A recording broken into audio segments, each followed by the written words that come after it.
నువ్వు ఆజ్ఞాపించగా సమస్తమును జరిగించువాడవు తండ్రి. నీవు దేవానికి వందనాలు దేవా. యేసయ్యా నీకు వందనాలు.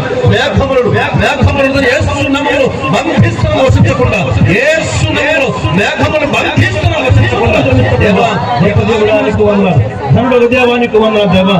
స్తోత్రమైనా వేల్పులని వంటబడవడం లేడు, వేల్పులని వంటబడవడం లేడు. ఈ సృష్టి యావత్తులో సమమైన వాడవడం నీకు లేడు దేవా. నువ్వే సర్వాధికారుడు దేవుడు, సర్వ సృష్టికి మూలకర్తవు నువ్వు, ఆది సంపూర్ణము నువ్వు దేవా. నైనా నీ గొప్ప దేవుడు, ఈ కార్యము నీది.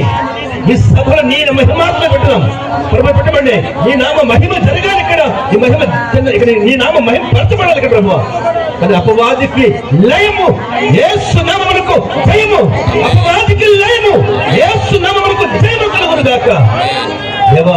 ఈ రోజు చివరి రోజు యేసుక్రీస్తు నామమును జయోత్సాహమును ఊరేగించినట్లుగా ఈ సమస్తమును మర్యాద క్రమం జరిగించుకోమని సమస్త మహిమ ఘనత ప్రభు మీకు ఆరోపిస్తూ మా అందరి ప్రార్థన ఆలకించి మా స్తుతులను దోపద్రవ్య నైవేద్యముగా నేను మీరు స్వీకరించి మా పక్షంగా నిలిచి ఉన్నారో తెలుస్తూ యేసుక్రీస్తు పరిశుద్ధ నామమున ఈ స్తుతి ప్రార్థనలు సమర్పించుకుంటున్నాను తండ్రి. ఆమేన్.